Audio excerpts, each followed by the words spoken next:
Greetings, dear friends. My name is Vasyl Pekhno. I'm a Ukrainian journalist, and I invite all of you, our dear esteemed English-speaking auditory, to watch this video.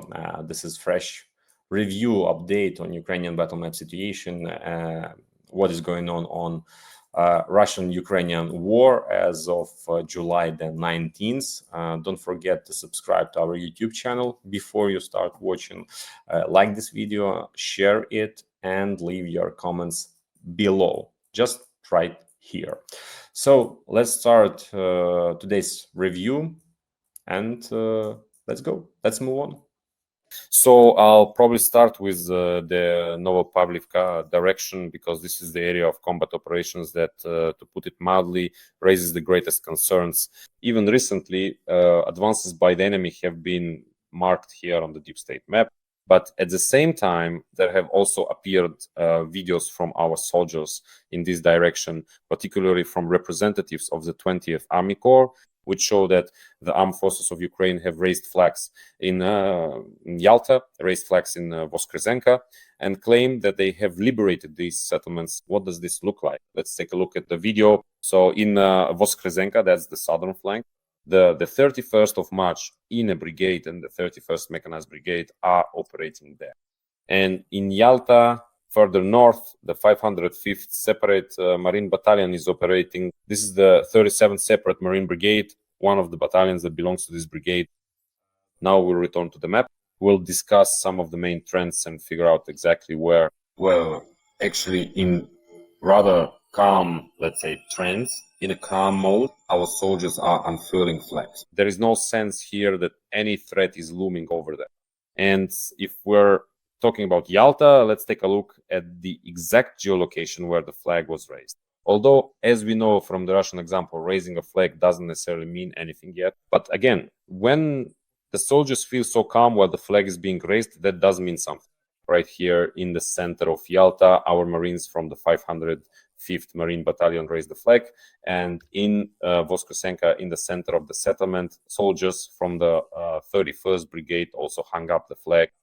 By the way, the thing is that Voskresenka itself was never actually occupied by the enemy. It was a large gray zone, which, however, the enemy was not allowed to take. That is, it was our soldiers who secured their positions here, and this is also a very good story, because the fact that the enemy did not establish themselves here in Voskresenka means that such a large area of territory, more than 30 square kilometers, the enemy also failed to occupy and settle in, including the same groves that are here. This means that we continue to control this territory, at least with firepower.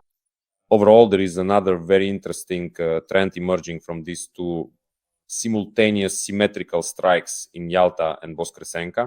Do you know what it is, friends? The thing is, this actually looks very much like a hint at flanking strikes, because it creates a threat for the enemy, at least. That's how it appears. Although it's clear that this is a very complex trend going forward. It's not as straightforward as it might seem. Nothing is simple at the front, especially now, given the current realities. Organizing anything is difficult. Nevertheless, flanking threats are emerging for the enemy, who has advanced forward in a rather stretched out formation like a gut toward the Dnipropetrovsk region.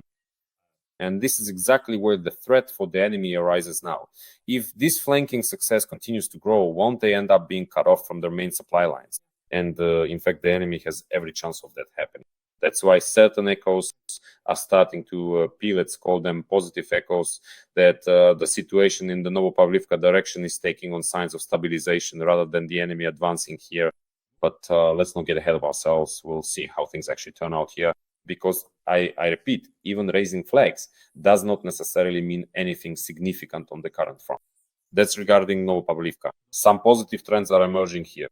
As for Pokrovsk, on the contrary, the trends are intensifying, so to speak. The most difficult area is especially the northern part from Pokrovsk, the left flank of our defense. This whole area beyond the Pokrovsk-Mirnorod-Kostiantynivka highway. And God knows, 2 months ago, when I was looking at the map, when there was a lot of talk about Sumy Regionot, that we shouldn't have been concerned about Sumy. But the fact was that the main blow and the main problem were developing right here, beyond the Pokrovsk-Mirnorod-Kostiantynivka highway, when the enemy broke through this line of defense. Now, this line of the enemy's offensive is expanding, and we are seeing a parallel development. Here, as I have always said, we actually face double shortcomings. A double problem arises. In addition to the fact that the enemy is advancing, the enemy is also putting enormous pressure on our civilian population, which for some reason, unfortunately, still has not been evacuated, especially from the frontline areas, literally where the line of combat contact now runs. And just yesterday, we witnessed, as the Donetsk military administration reported, that the enemy struck at volunteers at an evacuation vehicle. That's how it hit directly. And the FPV drone is essentially hunting our people right during the evacuation.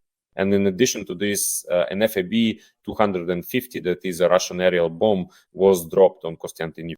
It wasn't the only one, but one of these bombs destroyed the house where a woman was staying, and unfortunately she was killed. These are tremendous challenges. In other words, we're losing on two fronts here. Not only is the enemy advancing in huge numbers and at a furious pace, but they're also terrorizing our civilian population. The same applies to Dobropillia. The same goes for any frontline settlement in Donetsk. And this trend, in fact, is very difficult to maintain going forward, especially considering I'll make a special point of this today, friends, in today's review. I think in the coming days, I'll write about all this in detail on my Telegram channel. So I encourage you to subscribe to it. It's been a while since I've made this request. At sign Pekhno_news. Just like you see on the screen, you can search for it in the search bar of this social network, or in the description of this video review of the battle map, you'll find the link to my Telegram community. So join in, friends, and subscribe. So what trends did I want to highlight? We have a really bad situation with Russian glide bombs. This is a weapon that keeps getting improved. Objectively, and I'll talk about this today as well, it's being used on a massive scale. The enemy launches about 100 to 150 glide bombs every day. And we'll talk about this now as well. And this is actually what gives the enemy an advantage. Until we eliminate the glide bombs, we will continue to have severe problems at the front. That's why I am very, very optimistic about receiving American Patriots and additional systems and launchers that we will be getting. This would mean that theoretically we could use some of the Patriots as mobile units somewhere on the front to hunt down enemy Su-34 and Su-35 aircraft, which are actually carrying out these overall operations. These are the key elements of such operations involving the dropping of guided bombs, KBs, bombing our positions in the frontline areas. So now, as I promised, let's move on to this analysis of the caps, to this cap analytics. The quantity, the chart you see on your screens, friends, shows the curve of the enemy's intensity, how often and in what quantity they use KBs. What you see on the left side of the frame is last year. We can see that overall the total volume in 2024 was significantly lower than it is this year. At the end of the year, understandably, due to weather conditions in November, December, and January, the number of cabs used began to drop sharply. Then, accordingly, as it started to get warmer from February this year, 2025, the curve began to rise sharply and rapidly, reaching its peak in April. In April, the number of bombings reached 250 times, 250 bombs in a single day. This is an extraordinarily high figure. In fact, one that the Russians have set. And at that moment, our technological solutions emerged. And already in May, as you can see, the curve started to decline. They began to have an effect. It is rumored that these are precisely the means of Ukrainian electronic warfare, the impact on glide bombs, jamming systems that deflect the trajectory of the bomb's descent, which led to a decrease in the number of glide bombs used because the glide bombs stopped being, so effective. But in reality, the accuracy of the glide bombs, from what we can judge based on satellite images, is actually quite high. Here, friends, is one of the aerial photographs, possibly even satellite images of the landings in the Pokrovsk direction. You can see how this tree line with fortified defensive positions has been shelled, just these dots right around the tree lines. And these dots are exactly the marks left by the glide bombs. It will be even clearer in this photo. The defensive lines and logistical routes are marked in yellow, while the glide bomb impacts are marked in red. And we can see that, in fact, the glide bombs land very close and sometimes hit the positions directly. They're not that scattered, and their accuracy isn't that weak either. In fact, the accuracy of this Russian Federation weapon has started to improve significantly. And that's in addition to the fact that the intensity of these strikes is quite high. The current rate of bombing by the enemy is 100 to 150 units per day. Here you can see the map. It was created by the French OSINT analyst Clément Moulin, and based on the same kind of satellite images I just showed, he marked visualization points as red dots along the front line at the line of contact, showing exactly where Russian glide bombs landed. I singled out, of course, that we have an active Novopavlivka direction, but it's incomparably less than Pokrovsk. And moreover, if you look closely at this map, you'll see that to the north of Pokrovsk, on our left flank, where Rodinsky is, where Novoekonomichny is, and closer to Dobropillia, that's exactly where there's just an unreal intensity of KEB bombings. The largest concentration of them is precisely at the junction of the Pokrovsk-Mirnorad and Kostiantinivka directions. So I will repeat myself, without stopping this intensity, we cannot count on any success, especially considering that yesterday this publication started to appear, like the Washington Post wrote, that supposedly Trump addressed Zelensky saying, Volodymyr, you need to go on the offensive, otherwise you won't achieve strategic success. Well, I just want to say thank you, Captain Obvious. Thank you, Donald. You are a very, very wise politician. Indeed, you are a very obvious politician who understands that without an offensive, well, we can't just sit back on the defensive. But in order to create any kind of prerequisites, though, right now, we're not even close. We're not actually capable of launching a real offensive. Forget about these rosy dreams. But in order to create more conditions so that the enemy could be weakened somewhere, we need to eliminate precisely this component of bombing the KEBs. And that's what the Patriots will allow us to do. And here, Donald, thank you, dear Mr. President, for meeting us halfway in supplying the Patriots. Although until we have them, until we actually try them out, as they say, we won't really feel it. KEBs actually pose a threat not only on the Donetsk front, they pose a huge threat in the Sumy direction as well. And this is also confirmed by satellite images analyzed by Clément Moulin, the same French OSINT researcher, which showed that there is also very high intensity here in the Sumy region. Along the Kindrativka-Yunakivka line, which is currently an active section of the front in terms of enemy KEB strikes. But here there is a certain advantage. While near Pokrovsk, I showed the precision of the bombing landing right in the tree lines. There, the tree lines are more sparse. But here, in the Sumy region, it's basically a continuous forest area. It's not just separate tree lines and steppe terrain here. In the Sumy region, in those areas where the Russians have entered and are now bogged down, these are vast, dense forests. And these forests, well, you can shell them, but the effectiveness will be rather moderate. Nevertheless, the enemy is still, and in the Sumy region in particular, they are using a high intensity of guided aerial bomb KEB strikes. Here's a video, by the way, specifically from the Sumy direction. This is enemy footage where they show the intensity with which KEBs are being used to strike. You can see here how they come in, how they hit. A pair of aircraft takes off and consistently drops 2 bombs each. If there are just 2 bombs, that means 1 aircraft has carried out the strike. If there are 2 more bombs after that, well, we work with the same approach, with the same story. French JDAMs, American GBU 39S JDAMs, and especially the ER versions. These are also very precise munitions, even though they're not our own. Our big problem is that, as far as I understand, we haven't yet brought our own KEBs up to that level of accuracy. We have some developments, but just because there are developments doesn't necessarily mean that, let's say, things will actually get done. In other words, not everything that's being worked on has enough, let's say, intellectual input and resource, including financial oneness, to actually accomplish everything that's planned. And specifically regarding our guided aerial bombs, as I understand it, we don't have as many capabilities as we would like. And unfortunately, there aren't that many high quality results either, at least when it comes to our own guided bombs, not the foreign ones. The foreign ones are extremely precise. And as we can see, the Russians are apparently improving their own accuracy as well. Even though we have effective countermeasures, the Russians are hitting our positions with their guided bombs, both in quantity and quality. They're doing it very, very effective. Every voice matters. Join our community, support independent journalism and help us bring you the truth from Ukraine. Become a member of Ukraine Today. Join us now.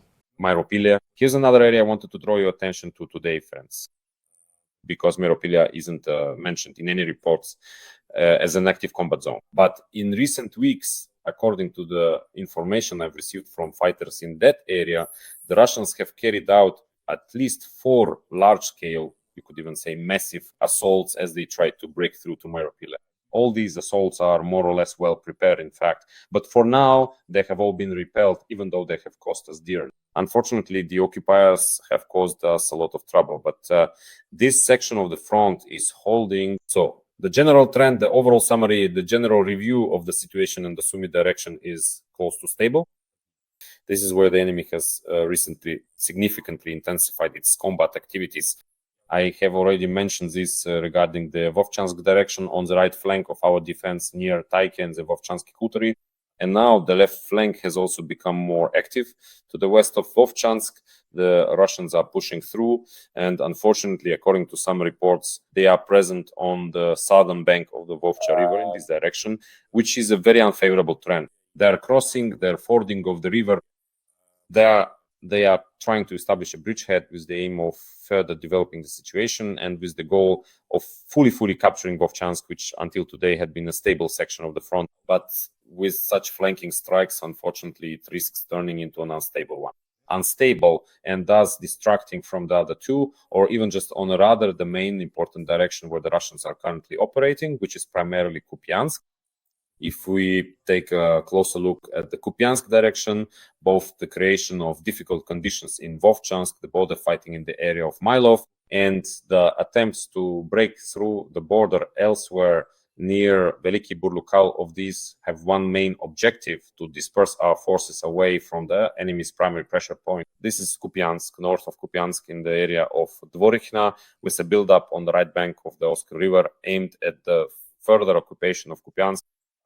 I won't repeat my already overused phrase that the number one priority for the enemy strike force and plans is the Donbas, and number two is Kupiansk. And it is precisely here, in this particular region, that they are now actively conducting a significant offensive operation with that specific goal in mind. Although it is certainly worth noting in conclusion that, by the way, there is a prominent and well-known organization called CSIS, which comprehensively stands for the Center for Strategic and International Studies, a highly respected institution. Yes, it's a think tank, so to speak, a foreign one and a very reputable organization. Just recently, they released their own categorization regarding the success of offensives in modern history.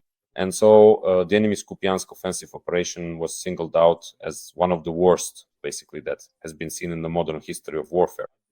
50 meters per day. Since November 2024, the offensive operation has been ongoing, and the Russians are advancing at a rate of 50 meters per day. In other words, it's a disgrace and a shame, so to speak, considering what's happening here. Although the Ukrainian operation in Robotyne in that area on the southern front hasn't fared much better. In terms of its effectiveness, it amounted to 90 meters per day, according to analysts' calculations. It went on for 3 months.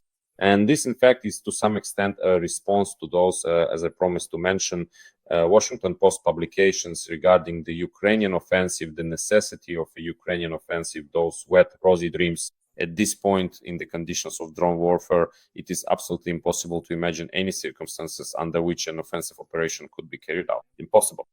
Robotyne has shown this, although, on the other hand, the enemy is weakening like never before. That's what I mean. They are reaching a point of weakness like never before. Even though right now we are seeing a certain decrease in the number of enemy infantry being eliminated, it is still enormous overall, but in general, the number of enemy infantry killed is sometimes even lower than it was in 2024.